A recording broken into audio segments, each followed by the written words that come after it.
Hi, everyone. Welcome to our semi-annual Fireside Chat. My name is Veronica. I'm one of the members of ASAC. Thank you so much for joining us today.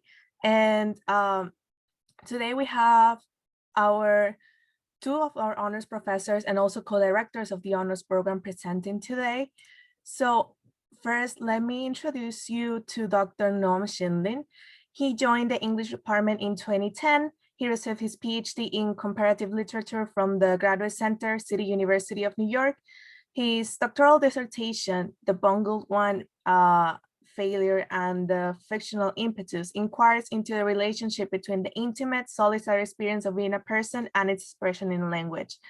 In exploring the Bible and works with Marcel Proust, Herman Melville, and George Perec, the study puts forward the notion that it is the failure to fully express who one is that results in the consciousness proper to reading and writing fiction. Dr. Schiendlin also is at work on a study of democracy in the work of Herman Melville, and his interests include phenomenology and hermeneutics, the 20th century French and American poetry, and the theory of novel. He has contributed to the volume The Proust Project, edited by Andre Asman. So without further ado, I'm gonna pass the mic to Dr. Schiendlin so he can do his presentation titled Between Truth and Lying, Fiction and Reality. Hi, thank you, Veronica, and thank you everybody for coming. That project of Herman Melville, that never really panned out, actually. But, I'm sorry. Sometimes you have to write biographies and you just do what you're, thinking about it. And so that was sort of like a snapshot of like a particular moment, 8 years ago or so. But otherwise, everything was great. And thanks for digging that up because, I've forgotten about my dissertation, which is actually sort of what I'm going to sort of bring back today to talk about when I talk about fiction and reality. So thanks again, everyone, for coming. It's nice to see you all. We're going to have a very interesting dichotomy or juxtaposition today because we're going to showcase, I think, two different kinds of research. And I think that'll create a lot of interesting dissonance, and perhaps we can find ways that we can link these two different kinds of research. The kind of research I want to talk about today is the kind that you don't need to go to a workshop for and pass a test. Because I think it's important. Obviously, all of that is very important, but it's also important, I think, for us to remember that we ourselves are our own sources, right? And admission is free, and the library is always open. And it seems to me that it's important for us to understand our own passion as a kind of springboard for whatever technical work that we engage in. And so I thought today that I would talk a little bit about that. Last time, Roman Senkov talked about how he had sort of come to where he is right now. And I thought I might sort of go back and give a little history of my intellectual development over the years, and what my thinking was as I moved through time. My question, the question that I started with is when I began my graduate work was, what is fiction, right? What do we do with it? Why do we have it? What is its use, right? It certainly doesn't do a lot of the things that we study for in college. It doesn't heal people. It doesn't save the world. And yet, it seems to have always been a constant with this in humanity for as long as we can remember, whether orally or in writing, like what humanity is.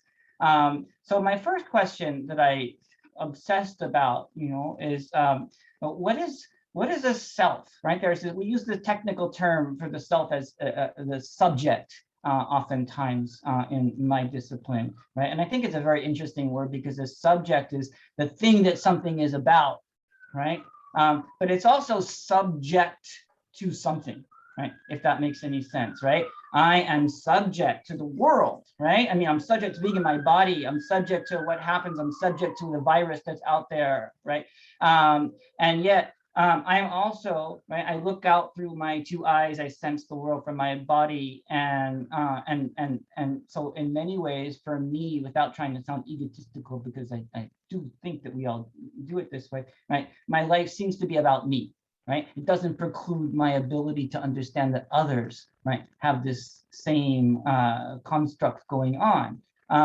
But I have to filter it through my experience of the world, right? So first of all, I believe, right, that my experience is true, right? And for me, that's reality, right?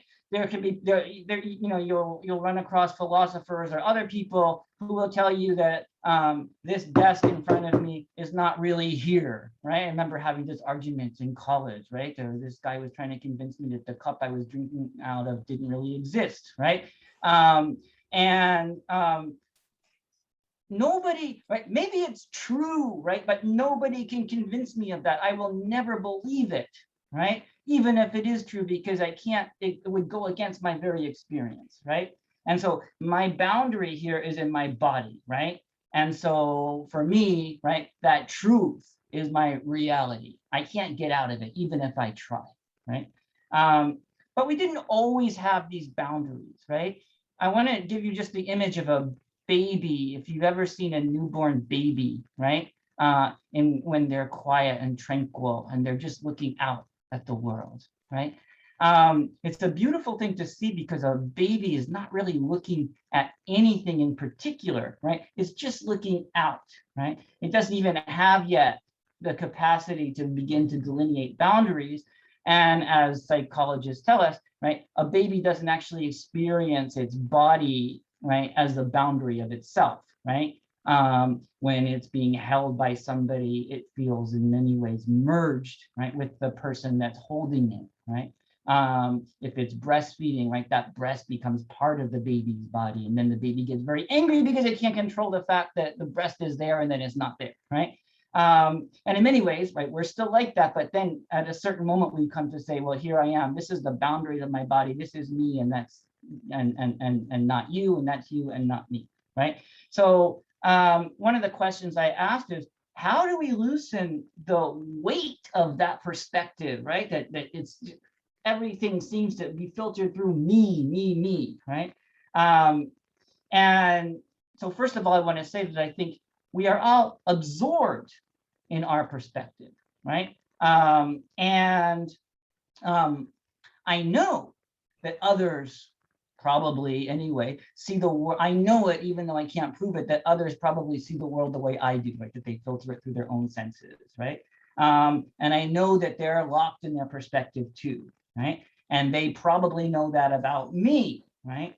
And part of what we share, I think, is that, right? That part of the thing, you know, part of, you know, the way that we share, that we find common ground is in that disparity in perspectives, right? That we each acknowledge. I can't live life through your being, and you can't live life through mine. And I think, right, we'll come to that at the end maybe, that even the idea of love comes out of that, right? And even self-love, right? But that gets complicated.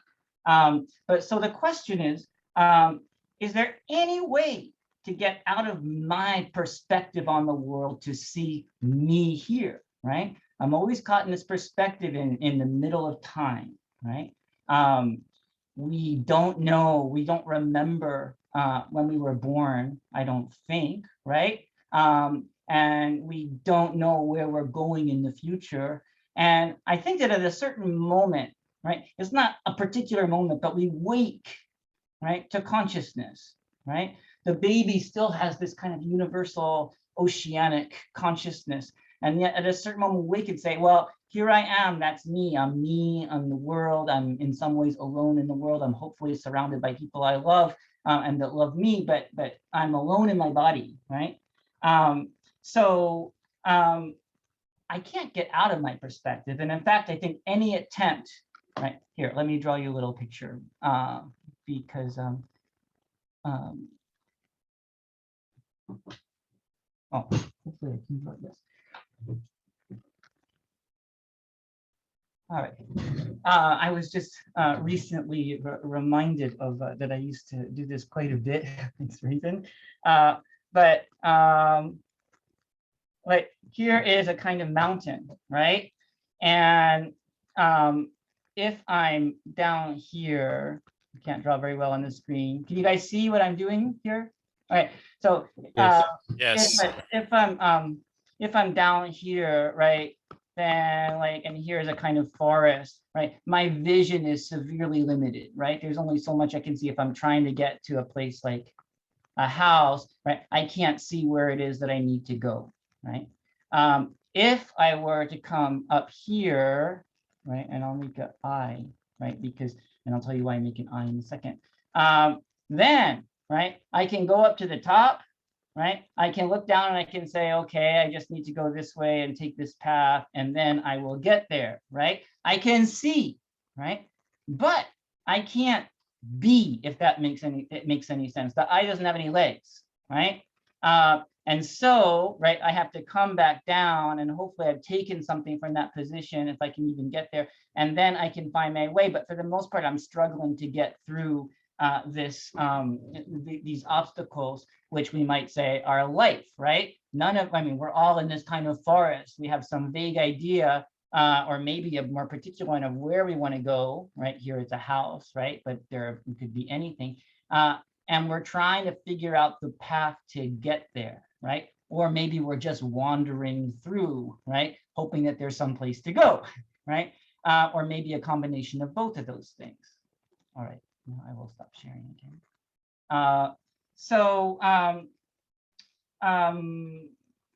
Any attempt, I think, to get out of myself, to put myself on top as opposed to down here in life, would be a fiction. A fiction, yes, right, exactly, right? That, I think, is really the reason why we have fiction, right?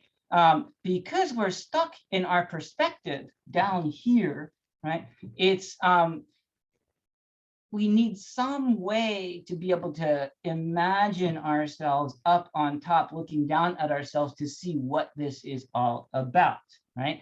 In other words, fiction is a kind of map, right? We see life, I think, as having a beginning, a middle, and an end, right? But again, we don't remember the beginning, we don't know what the end is, and we kind of wake up and find ourselves in the middle here, right?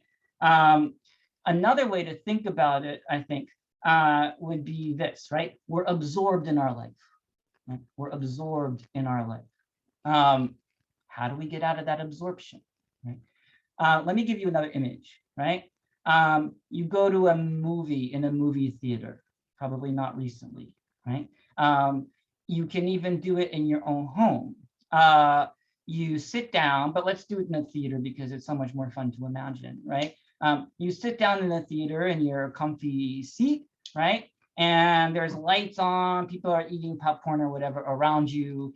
And then the lights go off, the curtain opens, and the film begins. Isn't there a qualitative change that happens, right? Where you move your attention from what's going on around you, how the chair feels, the people around you, the smells, and what you see, and you focus your attention on the screen, right? And everything else seems to fall away, right? If it's absorbing enough the film that we're watching, right? You don't see the exit sign anymore. If there are people around you that are talking or whatever, you don't hear them anymore because you are absorbed in the film that's happening, right? Absorbed?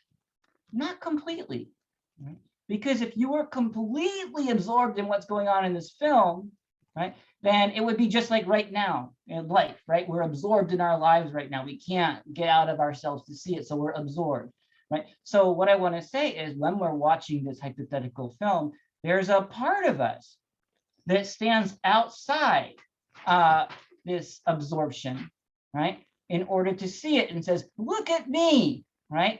I'm absorbed in this film, right? I get pleasure in my absorption, right? I get pleasure in what's happening, right? And that, I think, is what we would call the aesthetic, right? That ability to divide yourself between somebody, an aspect of yourself which is absorbed, right? And that aspect of yourself which is observing that absorption, right? It's not just consciousness, but it's something that we do with consciousness, right? That enables us to place ourselves, right? It is through the fiction, right? Putting ourselves in a place that we can't be, putting ourselves in a position that we can't have, looking out from a perspective that we can't look out of, that we get, at least fictionally, to see ourselves, right? And yet, nonetheless, I believe that we're guided by that fiction. A lot of this idea first came to me, I think, or concretized itself to me when I was looking at a painting by Picasso, right? The real painting by him in a museum in Barcelona. And I only say it that because maybe the act of being not at home, traveling offers, opens up your perspective. I don't know if Picasso meant it this way. It doesn't really matter. It could have been someone else besides Picasso. But here's my sketch of the painting that I made. There you go. In 1991, right? Ancient history, which in many ways, right, it wasn't the moment where like I was launched on this, but it was one of those moments where something got concretized, right? That if you look at this picture as a figure, it looks like it could be two or it could be one, right? There's part of this self, right, in profile, right, looking towards this other part of the self, which is simply looking out, right? And that for me became a kind of map of what I was interested in, of what all that I'm discussing right now, right? There's a part of ourselves that's simply like the baby, right? Looking out. It's hard to find that part of ourselves, I think, because we're so caught up in our lives, right? And yet, I do think we can be in touch with it, and I think that our fictions and our imaginations help us to return to that. And this part of the self, right, is simply looking out, is simply looking, looking towards this self absorbed in life, right? And it seems to me that both of these aspects of the self are necessary. This part of the self, you see my arrow, by the way? Yes, we can see it. Okay. This part of the self doesn't speak. It just looks out, right? Like the baby, it doesn't yet have language, or it doesn't have language, right? This part of the self is the one that has to speak for this, right? If that makes any sense. This is the one for which all of the things that we have exist, right? Our political system, right? Our schools, all the things that we do for ourselves, we're doing it for this. And I don't think we should forget that, right? But we do forget it all the time, right? And this is the part that's active, right? That can direct its gaze, right? That can speak, that can turn, and that has to speak for this part of the self. And so in many ways, for me, that became the fictional relation.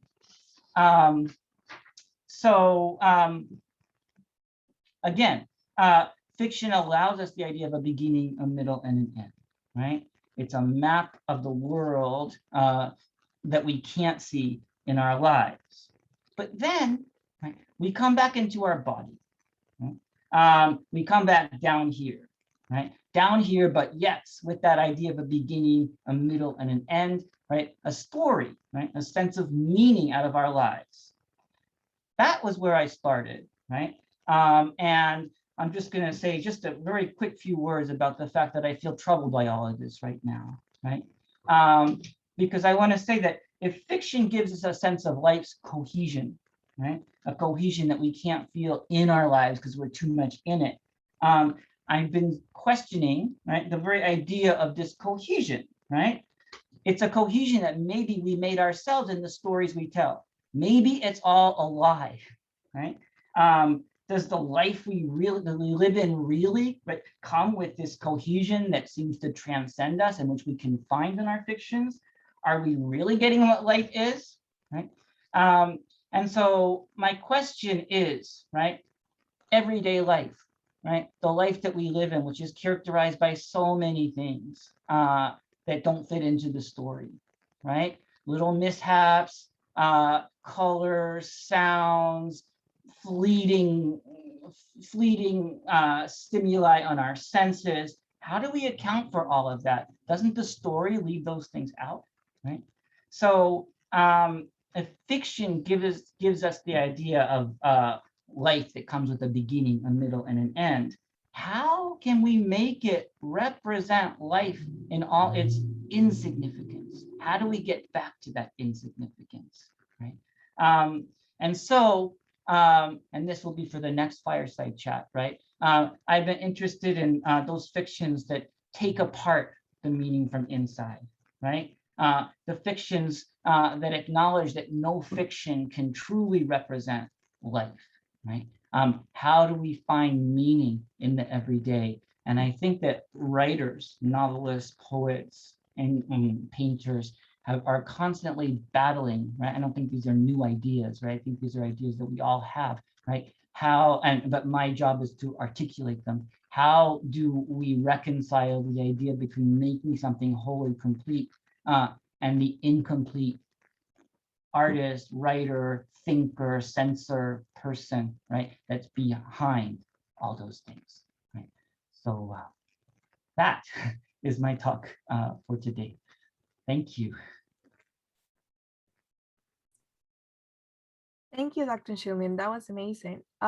So we have a chance for Q&A. If you would like to make a question for our presenters, you can type it in the chat, or you can like just unmute, like raise your hand and unmute yourself.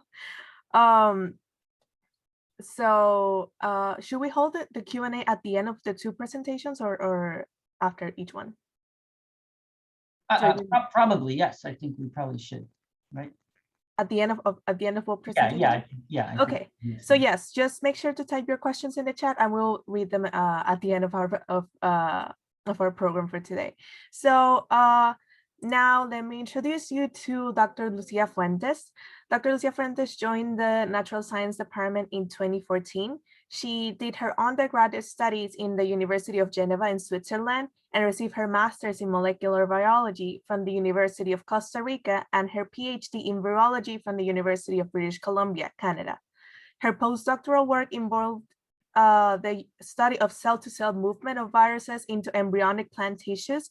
Before joining LaGuardia, Dr. Fuentes taught and developed curriculum for courses in biology and did collaborative research on the mechanisms of macrophage modulation by fungi and bacteria in British Columbia. Over the past 8 years, and as part of her work in the Natural Sciences Department at LaGuardia, Dr. Fuentes, in collaboration with Dr. Maria Tesari, has investigated mechanisms of immunomodulation in microglia, particularly in the dysregulation of phagocytosis in neurodegenerative diseases such as Alzheimer's. Together, both professors have co-mentored over 20 students, most of whom have continued their studies in biology of medicine.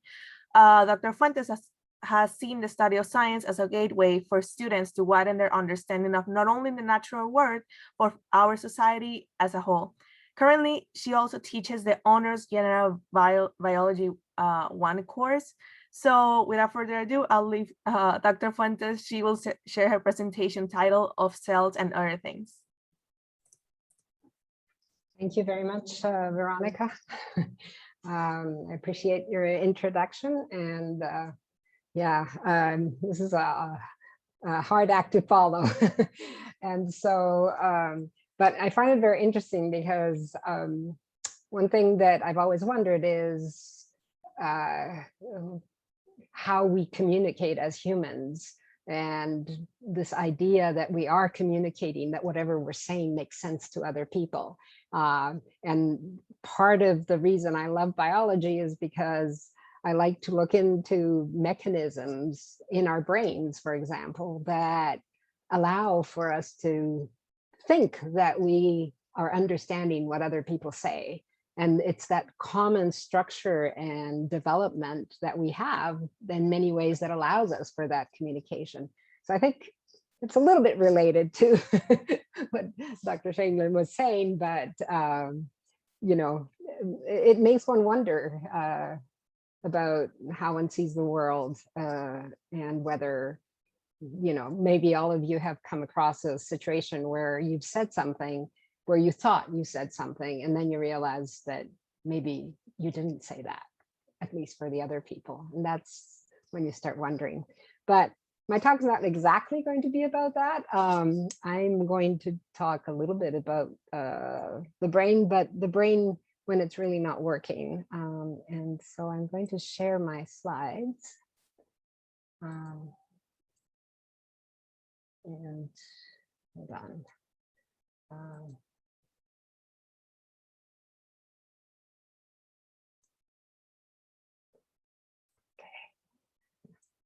So I've actually been fascinated by biology and cells pretty much all my life, from what I recall.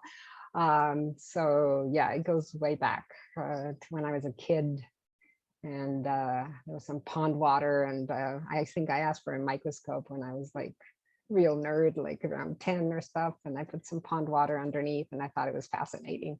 And yeah, then I thought about philosophy for a while, and then my dad kind of said, nah, go into biology. So I think it's a long story, but I love biology and I love cells. And so I'm going to talk a little bit about the work that I do, that I've been doing for quite a while, and that I do here. This is part of the work I do with my research students. I do different work with SCB 201 students, also research, but because of the facilities we have, the nature of the work is a little bit different. So what I'm going to talk about today in a nutshell is I'm going to talk about how our defense system is involved in keeping our brain clean. And this is kind of a new concept, but in the last 10 or 20 years, there's been increased knowledge about how at night the need for us to sleep is due to the fact that our brain has to be cleaned. Okay, and so the cells that actually clean our brain are these cells that are called microglia. And they are the ones, they're like the brooms of our brains. Sometimes they stop working. And that is a big problem when the cells stop doing their job, at least when they stop cleaning up. And so I'm going to talk a little bit about just the general aspects of the system we're working with, and why we want to get to know, first of all, why are these cells just not working properly? And the other thing is there any way that we can make these cells start eating again and start doing their work? So we don't really look at whole animals or whole brains or anything. It's not as exciting as that, but we're looking at processes, the involvement of these cells, these microglia, these professional phagocytes, we call them, at their involvement in neurodegenerative diseases. So these are diseases like Alzheimer's disease. And I mean, talking about reality and talking about what we see as, you know, the past, the present, and the future, this is something that we lose when we have these types of neurodegenerative diseases, which again tells you about the relative aspects of our thinking. During Alzheimer's disease, what happens is that you see these voids, these spaces being formed in the brain. So here you can see, this is obviously a diagram. So you have your brain, and you do have some areas where the cerebral spinal fluid, which is the one that nourishes our brain cells, is supposed to be. But as you can see here, these spaces become humongous. And you have a lot of areas that shrink, particularly this area here, which is called the hippocampus. And that's the area of the brain which stores memories and does all these things that allow you to remember immediate things and then store things in the long term. Here's another sort of, this is a real cross section of a real brain, and you can see the big sort of areas, this big spaces that are not supposed to be here. And this is a model for Alzheimer's disease. So in the case of Alzheimer's disease, you have these deposits of some proteins that are not supposed to be there. So these red clumps that you see there, those are things that are not supposed to be there. And in fact, what they're doing is they're kind of breaking up all the cells. So this is a neurodegenerative disease because basically your neurons are breaking down, they're degenerating. And nobody knows exactly why, but there are some very clear signals or signs that are associated with that neurodegeneration. And one is the accumulation of these proteins. And so this is a diagram of a normal, these are neurons. So neurons are the cells that allow you right now to connect thoughts. Maybe you're thinking about something completely different. That doesn't mean that your neurons aren't working. Basically, your neurons are important in connecting, sending signals that allow you to interpret what you're seeing, what you're hearing, and your thoughts as well. So in Alzheimer's disease, what you have is these proteins that start accumulating, and these are called amyloid plaques. So they're plaques made of this protein that's called amyloid beta. And that's outside of the cells. And then inside the cells, the neurons have very, very long extensions in order to communicate with each other. And those are made also by proteins, and the proteins start breaking down and really becoming messed up. So all these processes, basically what they do is they start killing off all the cells. But in reality, this shouldn't be happening. So normally there are these cells that should be cleaning up all this debris. So those plaques that are found shouldn't be there. They should be actually cleaned up by these cells that are called microglia. Okay, so as I mentioned before, the microglia are these sort of professional phagocytes. That's the way they call them in biology. So they're professional eaters. A kind of nice job, just eating all day. And sometimes they stop eating, and that's a real problem. So here, when they stop eating, they go into this mode where they start throwing out some of the worst stuff. They throw out what are called pro-inflammatory molecules. So you might have heard about this with COVID. Now lately, there's a lot of talk about your immune system being hyperactive and causing inflammation of your lungs and lots of fluid that goes in and destruction. And this is all your own immune system. So this is exactly the same kind of reaction where these microglia lose it and they start producing all these pro-inflammatory molecules, which do have a role. I mean, sometimes you need those in order to clean up other, like bacteria and stuff like that. But when it goes overboard and that's all it's doing, then these microglia, they're not eating all the debris, and all they're doing is throwing out these pro-inflammatory molecules and basically causing the neurons to really screw up. And a lot of times they just cause their cell death, the death of the cells. Now the neurons normally produce this protein that I was telling you about, how that accumulates. It's called an amyloid beta protein. And it's interesting because people trying to find cures for Alzheimer's disease, about 2 years ago or 3 years ago, there was actually a drug that could destroy the production of amyloid beta. And everybody was so happy because it was like, this is the solution. If we have a drug that destroys the amyloid beta deposition, we'll all be fine.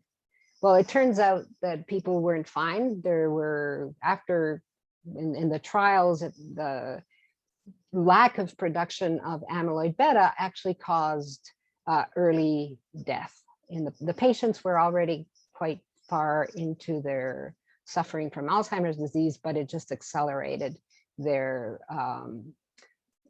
not their Alzheimer's, but just their general health went out the window, basically. So there's a problem there because that means that we need the amyloid beta. So usually if we didn't need this protein, we wouldn't be producing it.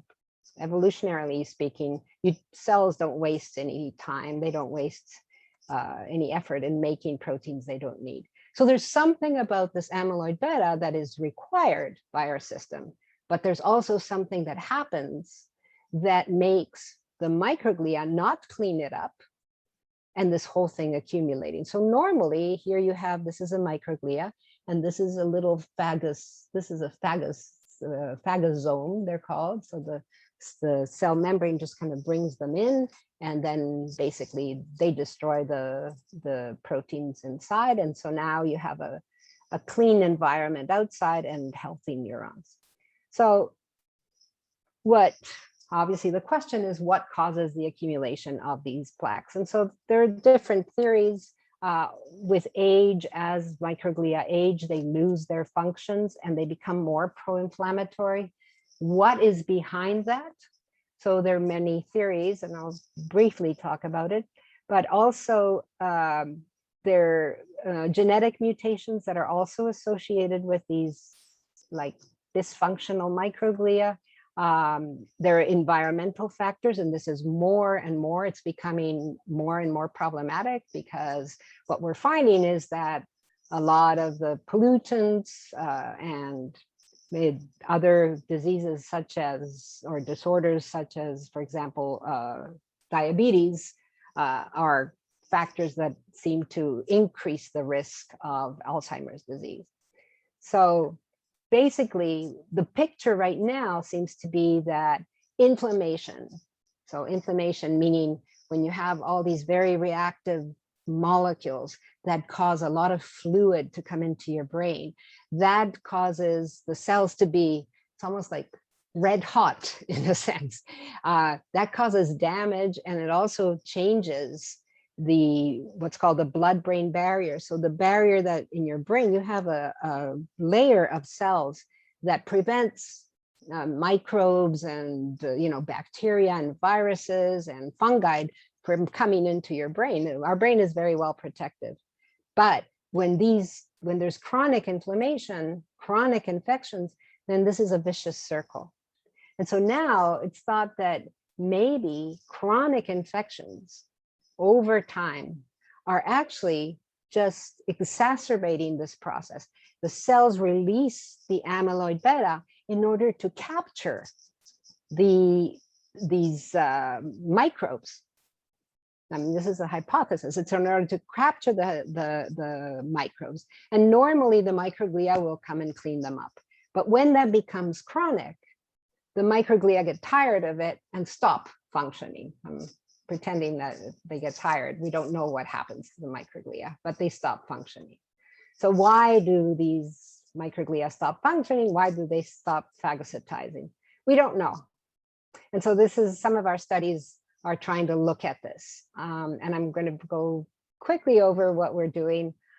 We are using a system which is in vitro, which means we don't have whole animals, because there are no animal facilities that can, you need very, very strict regulations to follow very strict regulations in order to have animal facilities. So these are the cells. This is 20 micrometers. Obviously, these are tiny, tiny, tiny. You can't see them with your bare eyes. You need microscopes to see them. These are cells that they're immortal. And we have established all the techniques for the cell culture. This is the incubator we use. We have to have them in special amounts of carbon dioxide. These are the cells in there. Just kidding. The cells are in there, but that's just the medium that we give them, and we grow them in these little bottles, and then we can see them in a special microscope, so we can look at the cells and see how they're doing without opening the bottle. And so these are all things that students that do research with me learn how to manipulate these cells. It's all very kind of strict in the sense that you can't have any contamination of the cells. So we learn the aseptic techniques and all the rest. Okay, so the other thing is, like, we're looking at why the cells aren't eating. Yeah.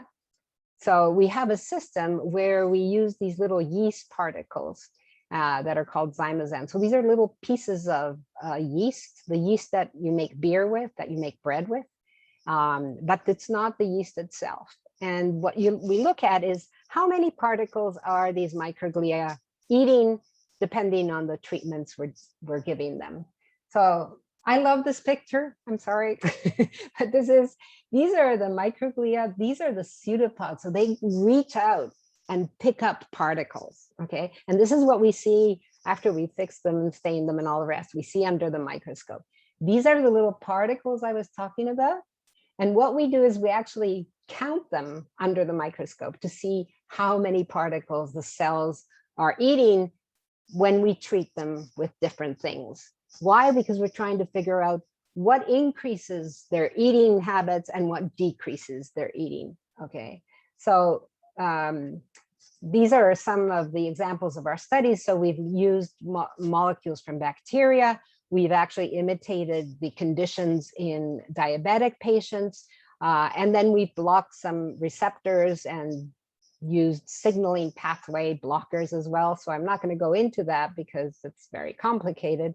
But for example, I'm just showing you here that when we add bacteria, the initial response is that this is the medium alone. And then if we add a certain amount of pieces of bacteria, you can see that they significantly increase the number of particles that they eat. So this is interesting because what's happening here is there is a receptor that we figured out is being increased. So this is what we're looking at because we want to know, okay, so what is this a possibility? Is this a possible receptor that could be used therapeutically? The very interesting result that we got a couple of years ago, it's already a couple of years, is just so that you see that this is normal glucose and this is high glucose. So when you have the cells growing in high glucose, like in the conditions, we mimic the conditions of diabetics. So your blood sugar is high when you have diabetes, especially uncontrolled diabetes. And your phagocytes, basically your microglia stop phagocytizing. As you can see, significantly, the rate of phagocytosis is very low. And so this is very interesting because there is a correlation. We don't know the causation, but there is a correlation between diabetes and basically developing Alzheimer's disease. And so here is an example. So this is with normal glucose. If you grow the cells with chromo, you can see that they're eating quite a bit. And here you can see that there are a lot of cells in the high glucose that are not eating. Okay, so there's something about having high glucose. And if you do this, if you have the high glucose on an ongoing basis, you could see how in the long run it could affect the cleaning of your brain. Okay. We also have blocked receptors. So we've figured out some of the receptors. I won't go into this. We've actually found a molecule that can block all the pro-inflammatory processes and increase phagocytosis. And this is something we're looking at right now. This molecule is amazing and it has actually great potential in terms of therapeutics. We just presented a paper in the Cell Biology Symposium. It's a lot of fun. We haven't been able to work for a year because the lab is closed, but yeah, so this is the molecule we just discovered. It's called Viper, and that's it. So thank you so much. I know I kind of rushed through it here, but I just wanted to give you an overview, maybe of what keeps our brain clean so that we can think about fiction. Thanks. Thank you, Dr. Fuentes. Seeing kind of reminded me like when we were back in school taking the bio class. So it makes me feel a little nostalgic because, like, you know, we haven't been able to go to a lab, but this has been an amazing presentation. So I did see a couple questions on the chat. The first one is from Hugo Fernandez. He's asking, like, are these your photos, Dr. Fuentes? Yes. Are any of them taken by students?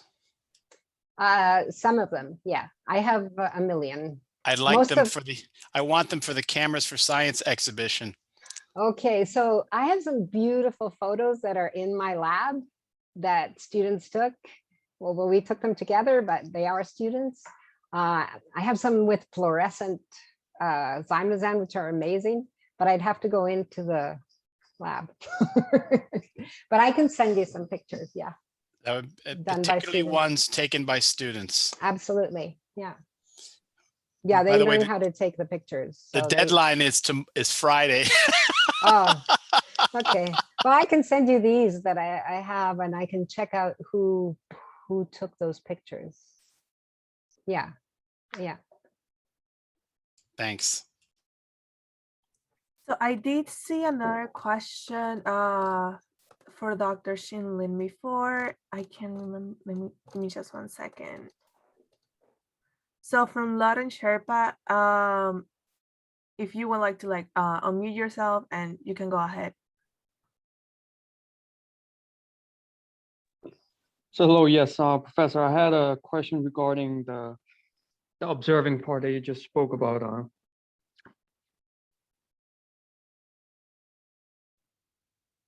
Yeah, I saw your question, which is why is it hard for people to observe themselves observing? And well, I was listening to Lucia and thinking, well, there must be a neurological explanation for this as well. And in fact, there is a whole literary critical movement that is founded on on trying to understand the aesthetic experience neurologically. But I certainly can't speak to that. Why is it so hard for this for us to observe ourselves observing? I think there are a lot of reasons. One has to do with we're constantly fighting with instincts, right? That our instincts, being in a physical body, require us to be be aware in a very different kind of way, right? In a very self-protective kind of way, and to constantly be aware of what's going on right now around us. I think that we get addicted to this kind of instinctual awareness as well. And so that's why there are techniques like meditation or other kinds of mind focusing or mind calming activities that serve a purpose, and that they help us to bring our attention to our attention itself, right? It's very easy to get it caught up in, I'm hungry and think only about that, or, if I can only get to the end of the day and then I'm going to do this, right? But at the same time, there's a deeper reason, I think. And I think that reason has to do with time, right? That we live in time, and so because we live in time, we can't get outside of time in the same way that like we move through space, right? If we could make time into space, then we would be able to see ourselves in time. But there's just, right, it's just a fact of existence that we're not the same person now as we will be 5 minutes or 10 years from now. And so as we move through life, we're constantly changing so that we're not the same person from one to another. And so the challenge, I think, is to first ask ourselves, well, what is consistent in that, right? And that's not something we can see, right? Because would be seen with time, right? But then trying to understand it perhaps negatively, right? Well, if I can't see it, what is it exactly that I'm not seeing, and try to understand it. And I think in meditation, we spend a lot of time doing that. Meditation doesn't simply mean that you sit and you harmonize yourself, right? A lot of meditation, I think, involves just a terrible suffering as well, in realizing like how much of the time, how many things are going on that we tune out. And I think that my interest in the art of everyday life, right, is very similar in that way. How do we catch those things that we don't want to see, right? That are so small, but nonetheless contribute to our existence simply because they're there. That's how I would answer that question. All right, thank you, Professor. So we had another Professor, I have a question. Oh, go ahead. Sorry, it's okay. You can go. It's fine. I was just like, we have 3 other questions on the chat, but like you can go ahead. Okay, thank you. I just wanted to ask Professor, have you heard of something called astral projection? Does it have to do with anything? Because it kind of sounds a little bit like that with just, yeah. Well, yeah, I don't think about it in those terms necessarily. There, there was a whole movement like in the 19th century where, you know, there was these ideas of trying to understand where we could locate the self. But no, for me, I guess I'm more interested in trying to understand what it is that we can't do. And so not necessarily trying to get out of the self so much, but living with it. That seems to me important, right? And that seems to me something, an important lesson that we can learn from literature, is how do we live with this constant sense of unknowing in ourselves? There's a lot of different ways that people address these things, right? I mean, they're in you know, there are many forms, even right in certain forms of religion, right? The idea is to have an answer to that question, right? In those same religions, there are ways of trying to understand that gap, that absence that we feel, right? And I think there's a philosopher whose name is George Lukács, who says that the novel is characterized by humans who are transcendentally homeless, right? Which means that they don't find a place for themselves in the universe. And so for me, I think there's something very wonderful and liberating about that idea of not necessarily having a home prepared for us in the universe, because it seems to me there are many positive implications with regard to human creative capacity in there as well. There are many different ways in which people might try to think these things. Astral projection for me seems very different from the kind of study of everyday life that I'm interested in literature. But then there are wonderful writers like Nathaniel Hawthorne who are very interested in this kind of subject as well. Great, thank you so much.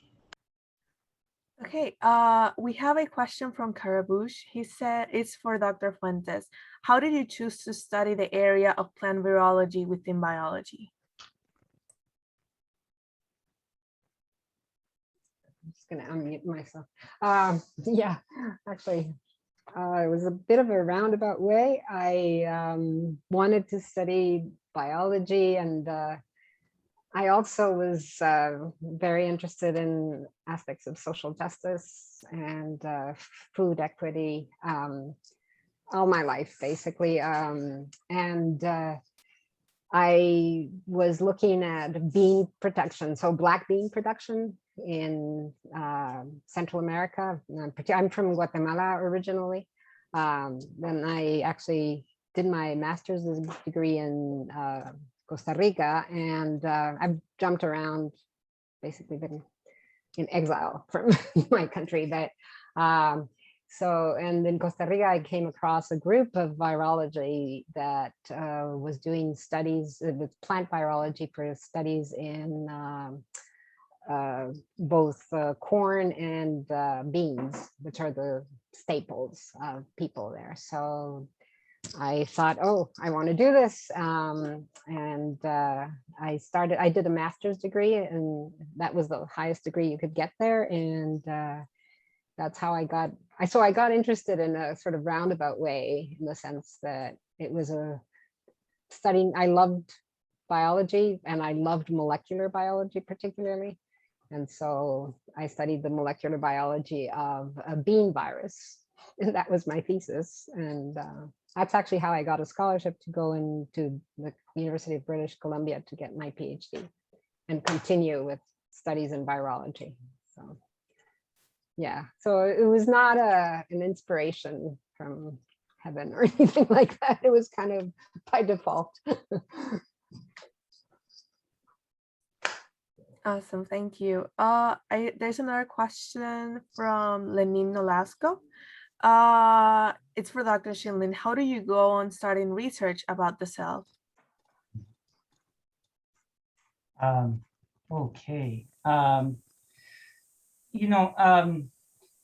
That's an excellent question, but it's a very difficult question. I've been trying to articulate that to a student of mine who I've been in conversation with, and I have a draft email sitting there for 3 weeks now. I feel bad, but I think that for me, it has to do with being in touch with, like, for some reason, I had all these questions, you know, I think we all do as kids, you know, as a kid. And for me, being in touch with those questions that you have when you're a kid, like I just remember lying in bed and imagining like we're trying to figure out where the end of space was, for example, right? And just like, you know, how just like, you know, being mesmerized by this idea of endlessness, or the same thing for time, thinking of when the beginning of time was, when time and the end of time.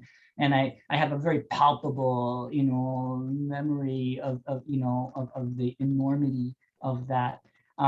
So I think that for me, I think these are questions that that touch us all. And so for me, it was important, you know, I dropped out of college after 2 years because I didn't find it meaningful.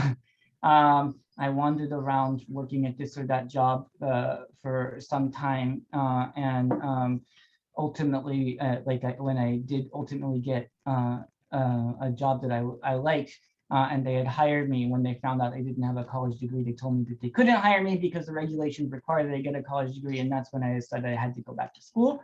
But when I did go back to school, like I understood what I was doing, right? For like, I was going back to college for the first time.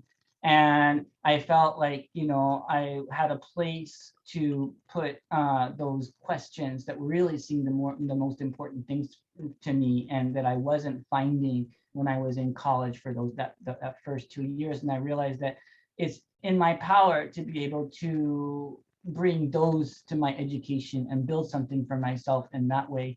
And so yes, I said I was never going to go back to college, and then I went back to get my PhD. So that's where I am now. I don't regret it. You know, so there's one path among many, but for me, it was important to try to find a way to integrate those burning questions into the work that I do. I think that's the best I can answer right now for that question, which is, you know, a very deep and obviously involved question. Okay. I have three more questions. I'll just those will be the last ones, because we're already like kind of like tight on time. So for Dr. Schiendlin, it says from Manuel, he says that after you described the definition of subject, you said that how people have connected themselves through fiction, but kind of find meaning through fiction. How do you find the main meaningful idea that you want to live through teaching others, or doing a new hobby or purpose, or like appreciating different philosophical opinions and artwork? All right, I can take this on. And thanks for all these tough questions. But I think that for me, the idea is that obviously, like what I do approaches like art and the aesthetic and poetry and literature and all the, you know, all the kinds of ways in which we talk about meaning. But I think it's important to realize that not everybody has to be an artist, that we all are in any sense, and that the very act of sensing, perceiving is already a kind of art, a kind of writing, or a kind of painting, or whatever it is that you want to call it, a kind of taking pictures, right? And so you know, for me, it seems that like these the idea is to have a kind of, that's why I say I think that between Lucia and I, this goes so well together, these two talks, because they each take on such important aspects of humanity, right? And that taking the perspective from the humanities and from the aesthetic helps us to understand why it's important that we cure Alzheimer's, right? Otherwise, why would we, right? And so why is someone like Lucia working so fervently to be able to find that cure? Look at this human being, you know, going through life with that mission, right? Because she has a sense of meaning and of that importance in what we do. So that's why I think it's great to pair these two ways of thinking together. Now that you know, just we didn't do it on purpose, but it happened that way. Thank you. All right. Our final question in Professor Fuentes. This is from Karavush. It says, how have you seen the industry or academia change, if at all, to be more welcoming to women in STEM fields? And how would you like to see it change in the future? Excellent question. I haven't seen a lot of change except gradual change, but not fundamental changes the way that I projected when I was young. I was much more stubborn, and I felt that for science and to actually, and not only women, but just in general, to be welcoming to representatives from all different sectors. Obviously, there's the whole thing about access to education and all the rest, but there's also, I think, a very particular aspect about the practice of science and the way we do it. And I think you can go back to the Industrial Revolution and just see how it developed and the parameters that were developed then, and that still, I think, are they still affect how we operate. So there's this idea that there are collaborations, but the collaborations between scientists are like, you do your thing in your lab and I'll do my thing in my lab. And I've always felt like there has to be a paradigm shift, because as females, many of us, like I myself, I did my PhD while I was a single mom with 2 babies, 2 and 3, and that was brutal, absolutely brutal. And I think I realized at the time that there was a problem with the way women themselves were getting into science and becoming like motorized almost, in that you didn't give yourself a break. Later on, I was able to do a real collaboration with one of my colleagues in British Columbia, and she had 3 children and I had 3 children, and we basically were doing a research project where I would come in the morning because I had dropped my kids off earlier than she did and do one part of the experiment. She would come in later. So it was a real, and I thought at that time, this is what we need. This is what we need, a real, as I say, a paradigm shift where it's okay to have children, where it's okay to have life, and the sense of just sort of one-track mind, which I think prevails in science. I think that has to be modified, but that's a very personal opinion, and I'm sure I'm going to die before I see that. But I do wish that there was more, that the thought, that the mentality there was different. That there's not. I see a very macho mentality still in science, and the main investigator, the PI, and then you get points if you're the principal investigator. But if you write a publication and you're second author, it doesn't count as much as if you're first, and stuff like that, which, again, I think in the majority of cases disadvantages women. And we've seen that very, very clearly with the pandemic. It's absolutely like the data's coming out like crazy. Women have been affected in science a lot more than men have, because women are the caretakers in the majority of cases. There are exceptions, but sorry to be such a I'm not pessimistic. I'm actually an optimistic person. That's why I'm still going. But I do think we have to open our eyes, and I don't think we can pretend that everything is rosy and that, oh, it's so great, look at all these women in science, and we have pictures of women everywhere and stuff, but in reality it's like, yeah, sorry, I better stop here. No, like this is it's very important to, it's a reality, right? So it's very important to talk about it, because the only way that change can start is when people start to talk about it. If it's not part of the conversation, nothing can be, there's nothing that can be done. So I think it's very important to know. And thank you for sharing that. Well, you're young, Veronica, and you're going to go there and change things. I have all the stubbornness, a lot of stubbornness left to keep fighting. So yeah, thank you everyone for joining us. And thank you, Dr. Schiendlin and Dr. Fuentes, for your presentations. They were very informative and truly amazing to hear your answers as well. So everyone, just before you go, please make sure to fill out the our attendance form if you haven't yet. I will paste it once again on the chat. Other than that, thank you so much for joining us today. And well, yeah, thank you for your time. Thanks everyone for coming. Yeah, thanks, everybody.